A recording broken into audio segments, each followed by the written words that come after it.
Chapter 4, The Cave. The giant ran on, but now a curious change took place in his way of running. He seemed suddenly to go into a higher gear. Faster and faster he went, and soon he was traveling at such a speed that the landscape became blurred. The wind stung Sophie's cheeks. It made her eyes water. It whipped her head back and whistled in her ears. She could no longer feel the giant's feet touching the ground. She had a weird sensation they were flying. It was impossible to tell whether they were over land or sea. This giant had some sort of magic in his legs. The wind rushing against Sophie's face became so strong that she had to duck down again into the blanket to prevent her head from being blown away. Was it really possible that they were crossing oceans? It certainly felt that way to Sophie. She crouched in the blanket and listened to the howling of the wind. It went on for what seemed like hours. Then all at once, the wind stopped its howling. The pace began to slow down. Sophie could feel the giant's feet pounding once again over the earth. She poked her head up out of the blanket to have a look. They were in a country of thick forests and rushing rivers. The giant had definitely slowed down and was now running more normally, although normal was a silly word to use to describe a galloping giant. He leaped over a dozen rivers. He went rattling through a great forest, then down into a valley and up over a range of hills as bare as concrete. And soon he was galloping over a desolate wasteland that was not quite of this earth. The ground was flat and pale yellow. Great lumps of blue rock were scattered around.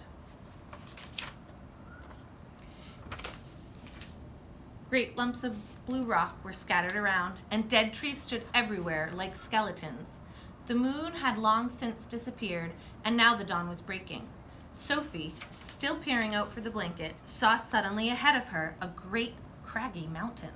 The mountain was dark blue, and all around it the sky was gushing and glistening with light. Bits of pale gold were flying among delicate, frosty white flakes of cloud, and over to one side the rim of the morning sun was coming up, red as blood. Right beneath the mountain, the giant stopped. He was puffing mightily. His great chest was heaving in and out. He paused to catch his breath. Directly in front of them, lying against the side of the mountain, Sophie could see a massive round stone. It was as big as a house. The giant reached out and rolled the stone to one side as easily as if it had been a football. And now, where the stone had been, there appeared a vast black hole. The hole was so large, the giant didn't even have to duck his head as he went in. He strode into the black hole, still carrying Sophie in one hand, the trumpet and the suitcase in the other. As soon as he was inside, he stopped and turned and rolled the great stone back into place, so that the entrance to his secret cave was completely hidden from outside. Now that the entrance had been sealed up, there was not a glint of light inside the cave. All was black. Sophie felt herself being lowered to the ground. Then the giant let go of the blanket completely. His footsteps moved away. Sophie sat there in the dark, shivering with fear. "He's getting ready to eat me," she told herself. "He will probably eat me raw, just as I am. Or perhaps he will boil me first. Or he will have me fried. He will drop me like a rasher of bacon into some gigantic frying pan sizzling with fat." A blaze of light suddenly lit up the whole place. Sophie blinked and stared. She saw an enormous cavern with a high rocky roof. The walls on either side were lined with shelves, and on the shelves there stood row upon row of glass jars. There were jars everywhere. They were piled up in the corners. They filled every nook and cranny of the cave. In the middle of the floor, there was a table 12 feet high, and a chair to match. The giant took off his black cloak and hung it against the wall. Sophie saw that under the cloak he was wearing a sort of collarless shirt and a dirty old leather waistcoat that didn't seem to have any buttons. His trousers were faded green and were far too short in the legs.